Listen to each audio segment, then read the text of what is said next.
Energy Regulatory Commission last December, we've been very pleased to be able to count on his participation with the energy program at the Institute of the Americas as a fellow. In fact, he was the inaugural regional integration fellow, and he spent the last several months doing various things, but primarily he's focused on this analysis and this report that I hope all of you received a hard copy, or at least an electronic copy that we distributed several weeks ago at the end of July. Francisco, like I said, was chairman 2 terms at the CRE in Mexico. Before that, he was a deputy, a lower house member of the Mexican Congress, where he was chairman of the Energy Commission, Cámara de Diputados. He's somebody who's been working on energy issues for many years. And as we go through the energy reform, and as the energy reform unfolds in Mexico, there are so many pieces of it that has Francisco's fingerprints all over it. So Francisco, I hope he doesn't mind me saying this, but really one of the architects of the amazing energy that's working its way through Mexico on all levels. So without any further ado, I'm going to turn it over to Francisco to talk today about the independence of energy regulatory bodies in Chile, Peru, and Mexico, and the results of his analysis and assessment.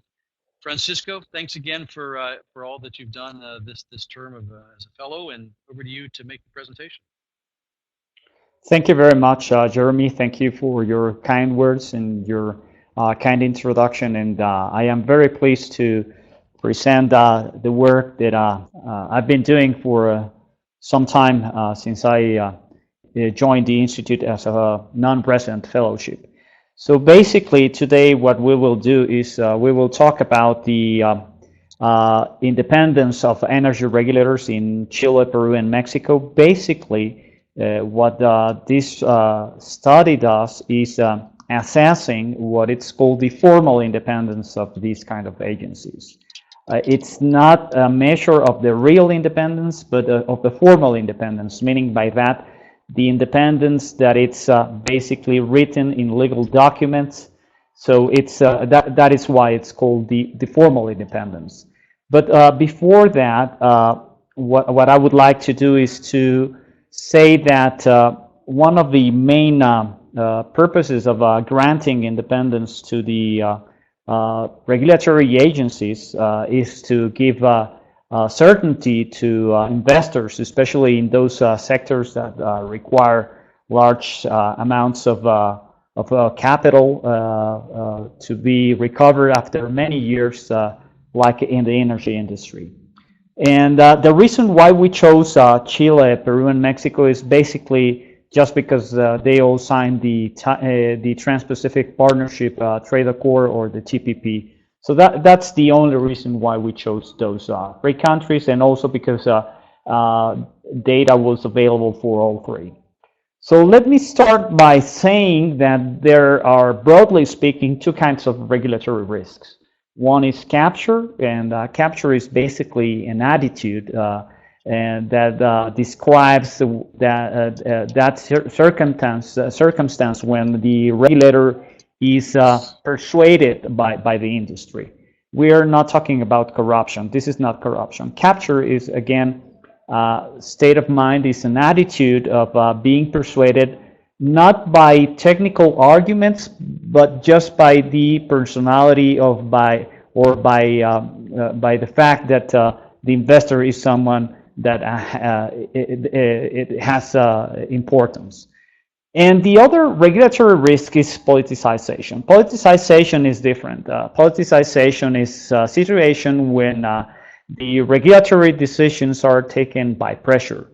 Political pressure, and they are not taken based on technical grounds. And this kind of politicization circumstances arise from certain circumstances, like, for instance, let's think of some rise in rates, or, for instance, some economic crisis, things like that. But the problem in those circumstances is that some political agents take advantage of those situations, and particularly when the electoral process is near, and based on that, they exercise some pressure on the regulator. So to fight against these 2 kind of regulatory risk, You have on one side transparency and accountability against capture. Of course, the more transparent, the more open you are, the more accountable you are to different bodies, of course, then it's more difficult to be captured. And on the other hand, if you have autonomy and stability, which is basically independence, then you can face politicization. And in general terms, what I mean by independence is basically not depending on another authority, being able of self-govern the agency, acting by yourself, not depending on other authorities. So that's basically what I mean by independence in this context. And of course, independence encompasses several types of autonomy. It's more than autonomy. It, of course, implies technical, operational, financial autonomy, but it also implies institutional stability. If you have technical autonomy, but you're not stable from a legal point of view, you're not stable from a political point of view, you're not stable from a financial point of view, then it's very difficult to maintain your independence. So independence is also implies this kind of institution stability. And independence is important because it's necessary to achieve the purpose of regulation. And what is the purpose of regulation? In general terms, the purpose of regulation is recognizes the aligning the different interests of the stakeholders with the public interest. It's more than balancing the interest of stakeholders, because you can balance two interests that are not good for the public interest. So it's better to say that the purpose of regulation is to align the different interests of the stakeholders with the public interest. And basically, we're talking about three kinds of stakeholders. And the regulator must be independent from all of these three. And the three groups of stakeholders are, of course, in the first place, the investors, the government, and the consumers. And what its interest is that independence is convenient for all the three stakeholders, not for just one of them. For instance, independence helps governments to shift the blame. Sometimes they have to take difficult decisions, and because of the political pressure, sometimes they cannot make those decisions. So delegating those decisions to an independent body helps the government because they can shift the blame and say, well, I'm not responsible for a difficult decision. So it's something that it's good for the government. Although I must say that sometimes governments are control freak, or they suffer from a Superman some kind of behavior, and they want to control everything. They want to make everything, and it's a problem. But the best solution for facing tough decisions is delegating those to this kind of agencies. Independence, of course, is also important to consumers because it gives them the certainty that the regulators are not being captured, or not being sponsored by the investors. So in this sense, independence is like a complement to accountability and transparency. So it's something that reinforces the accountability and transparency mechanisms that are good for there are the elements of the best practices in the regulation. And of course, independence is critical for investors. And it's critical because of the nature of some kind of investments. In the energy sector, some of the investments are very fragile, in the sense that when they are related to public services, they have some kind of characteristics. Like, for instance, they require large costs that are sunk, and that will be recovered in very long periods of time. So you need certainty to be sure that you will be able to recover what you invested in a long period of time. Sometimes also in this kind of public services in the energy sector, you have just a very few number of suppliers, or in some cases you just have one supplier. So it's very risky to have problems with the supplier, because you could be affecting not only that supplier but the entire sector. And the other characteristic of these kind of investments is that sometimes the politicians think of consumers as voters. So the decisions that they are sometimes that they make are biased by these criteria. So you have two kind of associated risks in this context. On one side, because of political pressure, the governments can be persuaded to expropriate the assets, which is not good.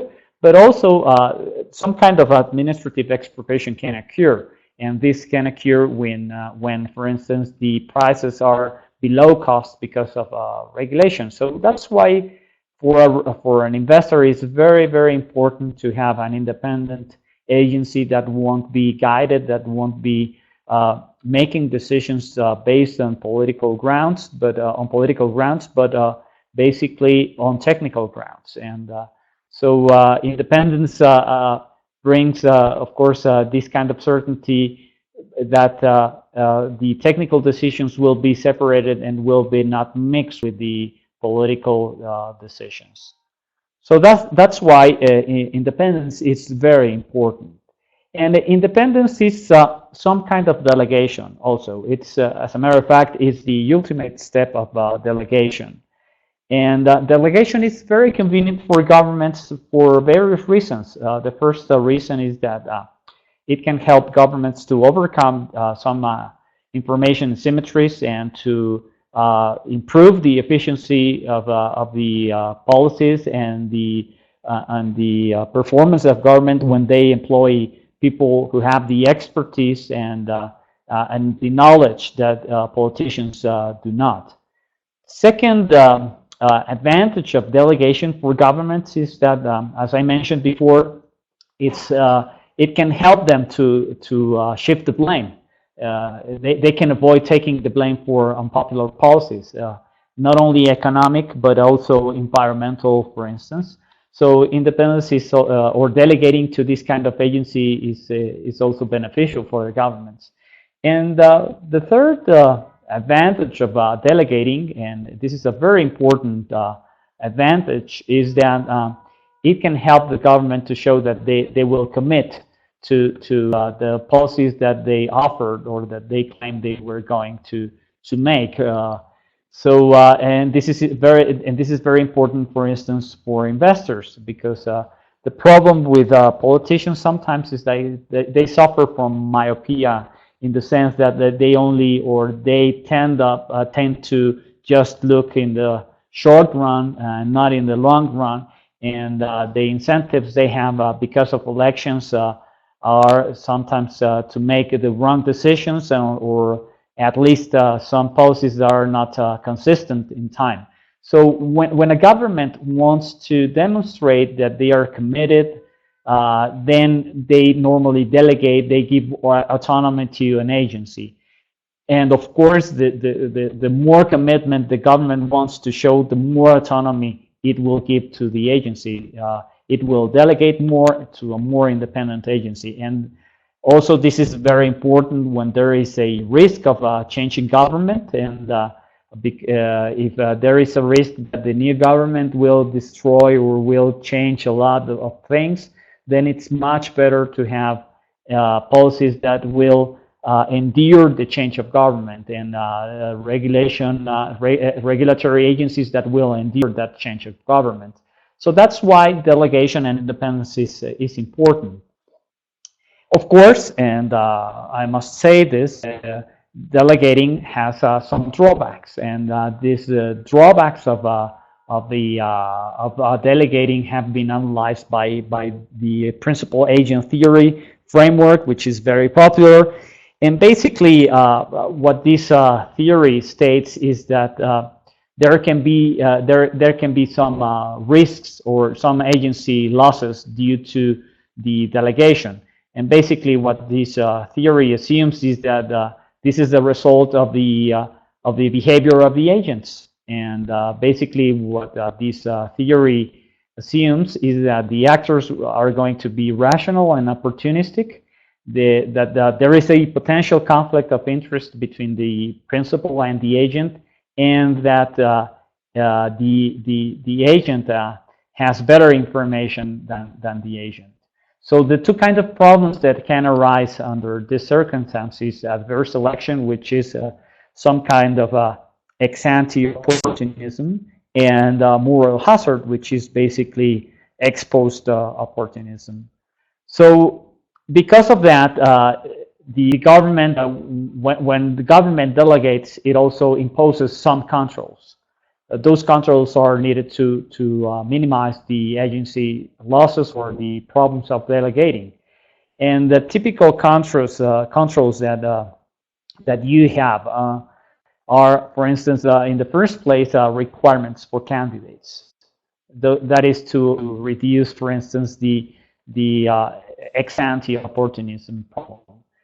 You also impose transparency obligations, public consulting obligations, and you have institutional checks. You have checks and balances to be sure that the agent will do what it's supposed to do. And of course, these kind of controls limit the autonomy, limit the independence of the agent. But because of that, that is something that can be used to measure the strength of independence of the regulators. And this is basically what two academics, Kuckerman and Gilardi, used to measure the independence of regulators. So let me now start to describe how does the Gilardi index work. As I just mentioned, the idea is that if you impose some controls and you measure the strength of those controls, then you're measuring indirectly the degree of independence of an agency. So basically, let me just say that independent agencies are not something that it's very old. Most of the independent bodies are the result of monetary policy. It was deemed that it was necessary to give independence to central banks to give credibility to monetary policy. So back in the 80s, 90s, most of the central banks became independent. But then, as you may remember, in the late 80s, the privatizations started worldwide, and it was deemed that it was important also to give some kind of independence to the regulatory agencies in charge of those markets that were being restructured. So in 1992, Alex Kuckerman developed an index to measure of the independence of central banks. And later on, in 15 years ago, Fabrizio Gilardi adapted this index to measure the formal independence of regulators. And again, it's basically measuring the strength of controls, and measuring the strength of those controls directly measure the degree of independence of regulators. So this index is structured in 5 different categories. Each of these 5 categories weigh the same, 20%. So the first category that it's measured is the status of the agency head, the status of the members of the management board, the relationship that the agency has with the government and the Congress, the degree of financial and organizational autonomy, and finally the competencies or the powers that the regulatory agency has to regulate. And so looking at the first of these categories, the status of the agency head, basically what it's done is you measure 6 different variables. The first is the term of office, the length of the term, who is the one that appoints the agency head, what are the mechanisms for dismissal of people that was appointed as the head of the agency, and then you ask if the agency can do other offices in government or not, and you also look at the renewal of the appointment, and finally you look for some kind of a statement about the a formal statement about independence as a requirement for the appointment.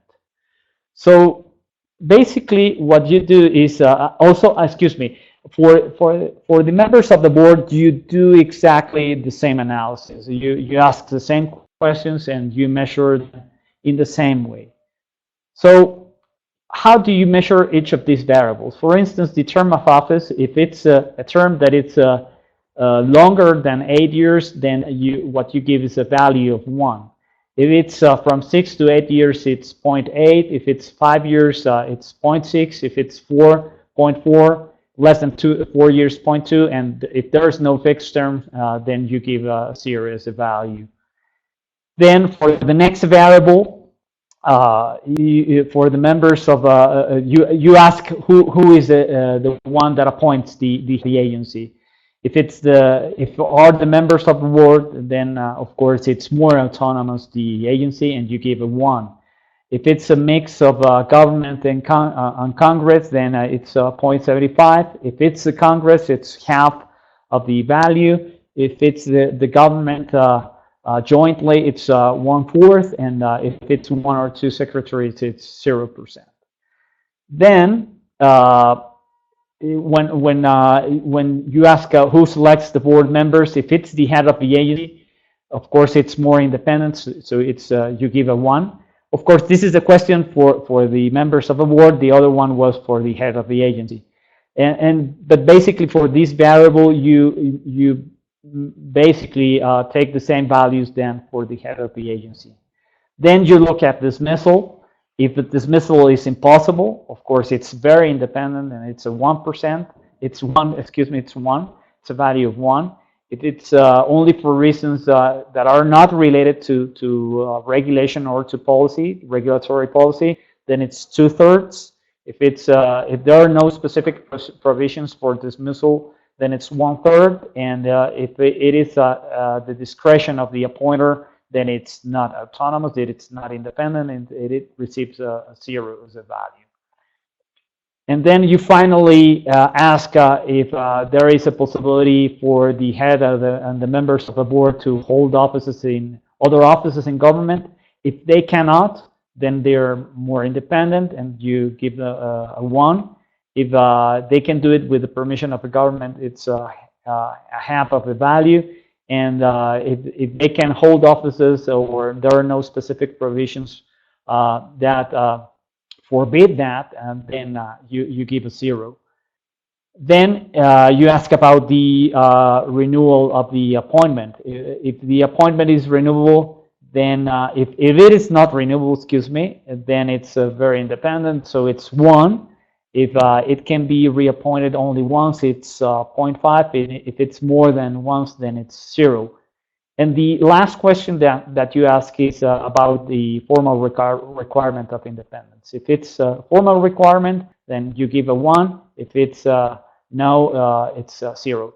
And basically, what you do is you add those values, and you calculate an average of those. So you divide them by 6, and you have the number for those two categories. Then the third category that you measure is the relationship with government and Congress. And here you have 4 variables that you measure. The first one is about independence. If it is formally stated in some kind of legal document, if it's stated in the law, then you review the formal obligations of the agency vis-a-vis the government or the Congress, and then you ask yourself who can overturn the decisions of the agency. And the way you measure those 4 variables, each of one has a fourth of the value, is basically you look for the first one for any legal document that states formally the independence. If if it is written in the law, then it's a 1. If it is not written anywhere, it's a 0. And Then you ask about the obligations. If there are no formal obligations with the government, then it's of course more independent, so it's 1. If the only obligation that you have is to write an annual report, then it's 2/3. If the annual report must be approved, then you're less independent, it's 1/3. And if you're fully accountable to government, then you're not independent, it's 0. Then about in relationship with Congress, you make the same questions, and you also give the same values. And finally, you ask about who is the one that could overturn the decisions of the regulator. If there's no single body, if there's no single agency that can overturn the decisions of the regulator, it's very independent, and so you give a 1 to that variable. If it's only a specialized body, like for instance, like a specialized body, then you give 2/3. If the government is able to overturn the decisions of the regulator with certain qualification, it's 1/3. And if the government can do that with no conditions at all, it's 0. So that's the third variable. Basically, with government, you ask the same questions about and Congress about obligations. If you have no formal obligations with both government and Congress, then it's 1. Excuse me, those are the ones that I mentioned. Sorry. And finally, you ask who can overturn the decisions. I already did that, sorry, and this slide was repeated, my mistake. And finally, you ask yourself if independence is formally stated or not. Same as you ask the same question as with the members of the board and the head of the agency. Here, what you ask is if the agency is recognized in the law as an independent agency. The fourth category that you measure is the autonomy from a financial and organizational point of view. And the first thing that you do is you ask what is the source of the agency budget, how is the budget controlled, who decides on the internal organization of the regulator, and which body is in charge of the personal policy within or for the agency. If the source of budget is regulatory fees, the fees that are levied on the regulated industry, then you're really independent. You get a 1 for that. If you receive part of your budget from those regulatory fees that are not sufficient and you need an extra budget coming from the government, then it's 0.5. And if only your budget comes from the government, you're not independent. Now you ask, how is the budget controlled? If the budget is controlled totally or solely by the agency, then it's very independent, it's 1. If it's controlled by the accounting office or a court, then it's 2/3. If it is controlled both by the agency and the government, it's 1/3. And if the only one that controls your budget is the government, then you're not independent at all. Then you ask yourself the same question about internal organization. So who decides how is the agency organized? If it's the agency itself, then it's more independent. You get a 1. If it's both the government and the agency that decide that, then it's half the value. If it's the government, then you're not independent. And also about personal policy, you make the same question and you give the same kind of values. And the fifth category that you measured, the last one, basically here you have only one variable, which is basically the regulatory competencies of the agency, the powers to regulate the market or the sector. If the agency is the only one to regulate the from an economic point of view, of course, the sector, then you get a 1. If the agency shares those powers with other independent agencies, you get 3/4 of the value. If it's the agency and Congress, then it's half of the value. If it's the agency and government, it's 1/4. And if the agency is just a consulting agency, it has no power to regulate, then it's no independent and it receives a 0.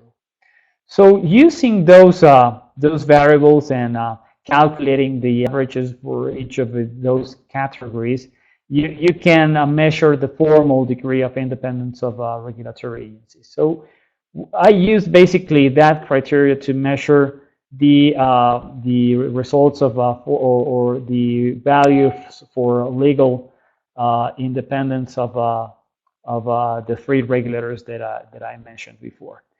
But before talking about those values with Gilardi index, it's important to stress that obtaining a one under this methodology would be equivalent to being absolutely or literally independent, and that's not something that it's good. It's not also, of course, it's not achievable. It's not desirable. It's not something that it's good. You must be independent, but not totally or absolutely independent. There must be controls.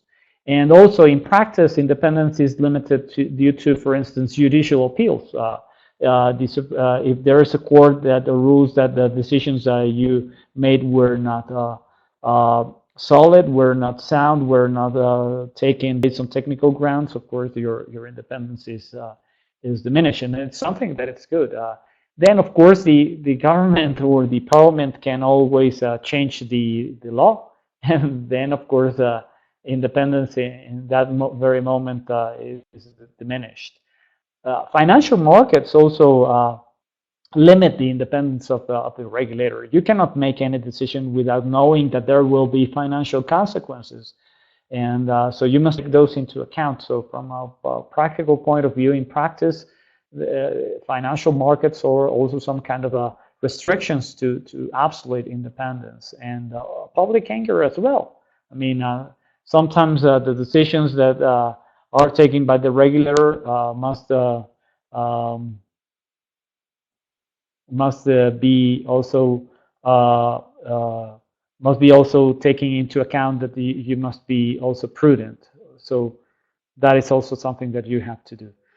So having said that, what it's important is to have effective independence.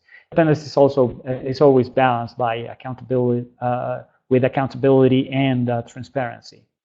So what were the results? When you apply that index to Chile, well, when you measure the status of the agency head, in the case of Chile, the weighted value it's 0.46. Basically, the lowest value is with the renewal, basically because it can be reappointed always, and the one that appoints is basically the government, and dismissal is at the discretion of the government. So the value here is 0.46. In the case of the status of the board members, it is a little bit higher.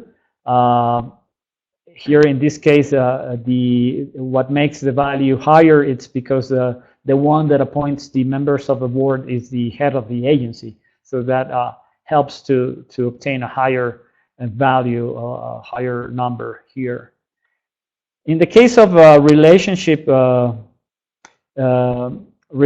with government, basically the result is that since the independence is not formally stated, and you have obligations with the government, then that tends to reduce the value, so you get a 0.42 for that particular category. In the case, let's go move forward for financial organizational autonomy, it's 0.38, basically because the budget is controlled by the government, and the source of budget is the government. So that is what reduces the value. In the case of regulatory competencies, it's very low because it shares the competencies with the government. It's part of the government. So overall, the Gilardi index for the CNE, the regulator in Chile, it's 0.401. Let's go now to the case of Peru. In the case of Peru, the weighted value for the status of the agency head, it's 0.67. it's an agency that has a lot of independence from the point of view status of the agency head. In the case of the board members, it's the same, exactly the same value. It's 2/3 of the total number. In the case of relationship with government and Congress, it's very independent. Also, which is the regulatory watchdog or the energy sector, is very independent in that, from that point of view. And it is also very autonomous from a financial and an organizational point of view. It collects a regulatory fee, and it's funded by those regulatory fees. They are the ones that make the decisions about the organization of the agency. So they are very, very independent from that point of view. And finally, they are the only ones that regulate the sector from an economic point of view. So they, in that category, they receive a very, very high value. So overall, the index, it's 0.86. It's very high. Finally, let's look to Mexico. Let's take a look into Mexico. In the case of Mexico, after the reform, the CRE, the Energy Regulatory Agency, was strengthened, and the status of the agency head is now very independent, and the value for that, it's 0.79, a little bit higher than the case of Peru. That it's the same for the members of the board. Basically, it was improved a lot again as a result of the energy reform. The relationship with government and Congress, again, this is like in the case of Peru, it's very independent, the energy regulator. Also from a financial and organization point of view, and it's very independent. As a matter of fact, in the Constitution, it is stated that the regulator can use all the regulatory fees, and it can accumulate those fees for up to 3 years. So it is very independent from a financial point of view. And in regards to regulatory competencies, it is not as independent as Peru, basically because in the case of a couple of items, just a couple of items, it shares or it must consult with the competition authority. But it's only in 2 very particular issues. In the rest of the sector, it is the only regulator. So that's why it's not a 0.75. It's not, why it's not a 1. It's 0.8. So if you take the overall value, it's 0.87. So now you have the 3 values. As you can see, these are the results of the Gilardi index comparing those 3 countries. And what it's interesting is that you would expect that Chile had a higher result, a higher number. And so I looked into other ways of measuring the autonomy of the, or looking at alternative explanations or hypotheses to understand why in the case of Chile, in the case of Chile, the number was not as high. And basically, what I did is I used the index of economic freedom. And so some of you know this is an index that has been published since 1995. And it's an index that scores several factors of economic freedom using statistics from different organizations like the World Bank, the IMF, Transparency International. And although this kind of index has been questioned by some people when it's linked to economic growth, for the case of this particular study, it is not used for that purpose. So I think it can be safely used without any problem, because it measures real or perceived economic freedom, and perception here is very important. So these are the factors that are used to measure the categories and the factors that are used to measure that index. So when you measure the index, the economic freedom index, basically what you will see is that Chile performs very, very well. It's a country that fits into the category of mostly free countries. It's one of the countries that always performs as one of the top countries. This is the ranking of economic freedom index, and so Chile has been always been performing very well compared to Chile and Peru that do not perform as well as Chile. And you can also look at some of the specific factors, like, for instance, property rights. You can measure if a country respects property rights, and basically in that specific variable, what you measure is the degree of the legal protection for the property rights, and how's the enforcement of those laws, and what is the likelihood of expropriation. Also, you can look at the investment freedom. Basically, what are the kind of restrictions for the movement and use of investment capital, independent of the activity, and not only within the country, but also across the country's borders. And finally, monetary freedom. And by monetary freedom, it's understood like something which is basically macroeconomic intervention and price instability. So using those factors and comparing the three countries, what you see is that in the case of property rights, Chile performs very, very well. And it's a performance that a long time has been very good. In the case of investment freedom, also it's overperforming Mexico and Peru by far. And in the case of monetary freedom, it's probably not doing as well, but it's doing very well. Here, Peru is the best one, but Chile is performing very well in the last years. So overall, basically, what I can say about this is that in the case of Chile, because it is a country that has been perceived by investors as a country that it's very friendly with investment, that it's a country that respects property rights, that does not expropriate, then there is not a need to have a very independent regulator. The independent regulator, as I mentioned before, is the result of not having or having a problem with a commitment. If you want to show commitment with investors, then you create an independent agency. But if you are already a country that it's credible in the sense that you will respect investment, then probably there is not a need to be or to have such an independent country.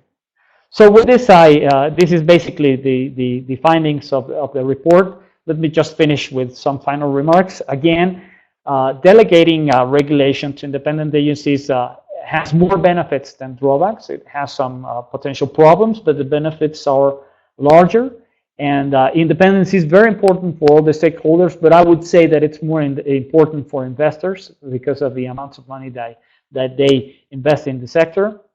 The Gilardi index is a very good indicator of formal independence. And again, even if you have in the case of Chile, that it's a country with a very high level of economic freedom, it doesn't matter if it's real or if it's perceived. The fact is that at least investors perceive it like that. Then the government probably not been having a very strong independent regulator as a condition to attract investment. They have been attracting investment without that requirement. In the case of other countries like Mexico, Peru, that historically have had some problems with it, then you must have a very independent regulator. But even in the case of countries that have where investors perceive that economic freedom and that respect of property rights is not a problem, it wouldn't hurt to have a more independent agency. It, of course, would bring more certainty to investors. So what I would say is that if you do that, it wouldn't hurt and it would be also beneficial. So those are the findings of the report, and I see that we still have some time for questions. Jeremy? Thank you so much, Francisco. Very excellent job running through so much important information, and there's a lot of different things that we can get into there. Let me, and Jackie's put up the reminder here for folks about the Q&A to use the toolbar here. I'll just do it one more time as well. You can type your questions right there. You know, Paco, you said something at the very beginning about the government as control freaks. Mm-hmm. You know, and so I guess the question is, what's the difference between, you know, being a control freak and having the adequate role in determining what the role of the regulator is in implementing, but also oversighting investment in this case, the energy sector. I would like to sort of start with a broad question like that, and then, if there's some other questions about specific countries, I want to get into those. But let's start with sort of a broad question about that balance, and is it country specific in striking that right balance? Well, I mentioned this because of the experience here in Mexico. Basically, sometimes you see that the government, or in the past, the government didn't want to give more independence to regulators because they were afraid of the consequences. They wanted to control everything, not because they were against the right decisions, but that they thought they could handle those kind of decisions even in very difficult political situations or political circumstances. And that proved to be wrong because political pressure can be very strong and can bend the government. So that's why it's more important to have an independent agency. And it's beneficial for the government, especially when you're moving to a more open market, because if you traditionally have been setting prices, then of course it's very easy for the, when I mean you, government, I mean if the government has been traditionally setting prices and controlling prices, of course what you end up doing is sending the signal that what is going on in the market is your responsibility. And of course, whenever there is a problem with the international market and prices go very low or go very high, then what people immediately think is that it is your fault, and it can, of course, it is not your fault. So when you delegate those decisions to an independent agency, it's easier to convey the message that the market is a market and that the government is not responsible for what is going on in the market. That the level of prices is the result of demand and supply, not the result of what the government wants. So of course, it's always better for the government to delegate those decisions to these kind of agencies that will send a message that in these sectors, it's better to have the market or to have a technical regulating setting the rates or the price instead of a government that will be bent by political pressures. There's a tangential question that I'll come back to, but let's go to some of the ones we received here. Here's a question. Francisco, I don't know if you can see it, but I'll read. Independence is desirable, but as a means to do the regulatory goal properly, how and who should regulators be accountable to? And then the second part of this question is considering its difficult activity, what index measures exist to evaluate performance? So an interesting performance question. Okay, two questions, very interesting, both of them. The first one, basically, you should be accountable to the three stakeholders. And the way you can be accountable is by, for instance, putting all your regulations or the regulatory drafts to public consultation. So you must always see if that regulation is something that is going to be accepted, or that it's going to be at least, or that the stakeholders will have an opinion. So that's some kind of accountability, some kind of mechanism for accountability. The other mechanism is, I believe that there should be at least some kind of accountability mechanism with Congress. At least you should be able to respond to what's going on. Of course, what it's important is that the Congress does not do anything about your decisions, but you always must be ready to give an explanation of the decisions that you made. So you must be accountable to the public and to some authorities. But that kind of accountability should not be confused with punishing or changing the decisions of the regulator. And in regards to the second question, measuring the performance of the regulator, it's something that has been tried in the past, and it's very difficult to measure the performance of a regulator. What you can measure is, for instance, how does a regulator performs in terms of timing, how if it really complies with the legal requirements of delivering the permits or the regulation in time. You can do those kind of things.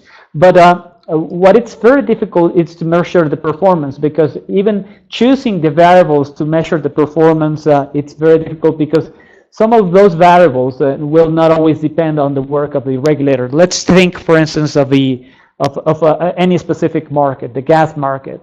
Of course, you can try to measure what's the behavior of the prices in the market, and if they go up, you can always ask that it's the result of a bad regulation, but it can also be the result of what's going on in the market. So it's very difficult to measure the performance. There's a lot of debate on how to choose the variables to adequately measure the performance. So basically, what you end up doing is performance, the administrative performance of the regulator. It is something that for many years has been tried. The OECD has been looking into this question for many years, and they haven't been able to end up with something very specific. No, I can imagine that the performance question is subjective nature in some parts of it. To develop the kind of indicators that you used here, you may not be able to have such concrete indicators, I would assume. Yeah. Big countries, but before we do that, I want to go back to something about the stakeholders you mentioned. And earlier, I was hinting at the role. What I wanted to ask about was sort of the role of the general public. And my question is, does an increased or more robust independence of a regulator allow them, when you talk about the stakeholder of the general public, does that regulator or that regulatory body therefore have a better reception of its decisions within the general public, or does the general public not even have any concept of regulatory body's independence? Does that make sense of what I'm trying to get at? Receptivity I of guess the regulator in the general public, not with investors or the government itself. Well, the problem to start with is that sometimes the general public is not aware of the existence of the regulators in many countries. So that's a problem in most of the cases. In some cases, the regulator is well known, but because of the bad reasons or because of problems in the market. But in some other countries, very few people know about the existence of the regulator. So what you normally end up having in the discussion is representatives of the consumers, not the general public. You have consumer associations, you have large consumer associations or small consumer associations. You have, of course, the industry, and you have the academy, you have the universities. So I mean, it's not, in my experience, it's very difficult to see the general public commenting on the performance or in the regulation. It's more the stakeholders are involved with the sector on a daily basis. Yeah, no, you're good. The beginning of your answer, I think, was the fair point of. I was assuming the general public even is aware of the regulator, let alone their function. Let's move to Mexico, and then there's also a question about Peru. And the question here is about other regulators. And it says you've talked about one regulator in Mexico, but can you draw the same conclusions when you consider some of the other regulators? How do they affect each other? Well, this study or this report was done exclusively on economic regulators. You can also do this for other regulatory agencies, but you cannot draw the same conclusions that for the economic regulators for other regulators, because sometimes, or in most of the cases, the specific law or the specific act that regulates them is different. So sometimes they can be more or less independent. So you have to review the specific or the particular law for each one of. And just interestingly, one of the things Francisco and I talked about as he concluded this was to be interesting to take it to the to some of the other, for example, the upstream regulators. But Hello?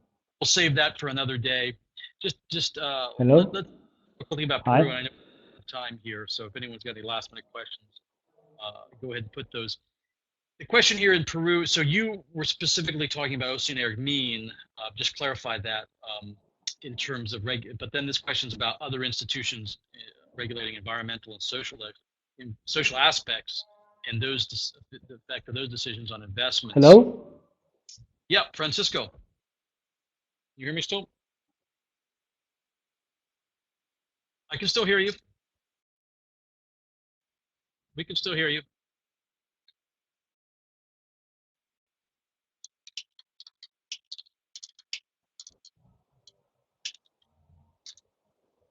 Francisco? Okay. So what I can do is also, I can, there's one question regarding if I can share the presentation.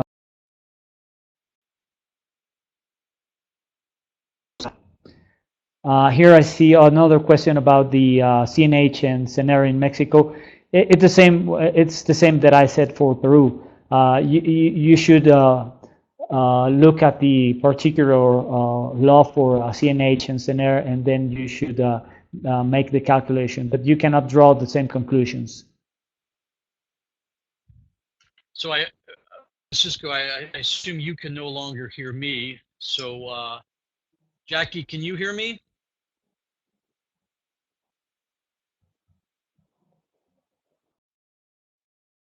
Yes, I can. Okay. Well, that's a great signal that we better wrap up because we're having last second audio issues here. I want to quickly just mention, speaking about Peru and Mexico, the Institute's organizing some programs coming up in-country programs. Will be in Lima in just over 3 weeks for a roundtable looking at, as Francisco talked about, sometimes changes in government and what does that mean in terms of, in this case, energy policy, but also some regulation and regional integration.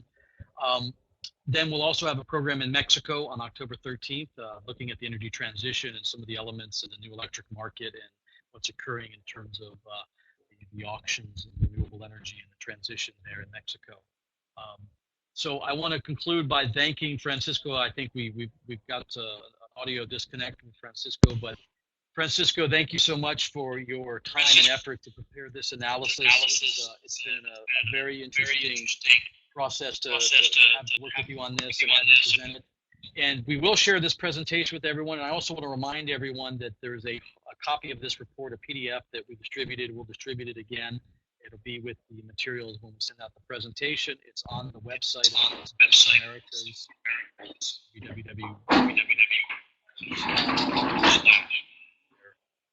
website. So without any further ado, I want to thank Francisco Salazar again for all of the time and effort to prepare this interesting analysis, reflections he shared with us today on Chile, Peru, Mexico. Thank you very much to you. Now I can hear you. Oh, perfect. Well, now that it's working again, we'll thank everyone for their time, and we will be in touch as we confirm our next webinar. And as I mentioned, please be sure to join us either in Peru in a few weeks in Lima or in Mexico City in the middle of October. Thanks, everyone. Have a wonderful day. Thank you very much. Bye-bye. Goodbye.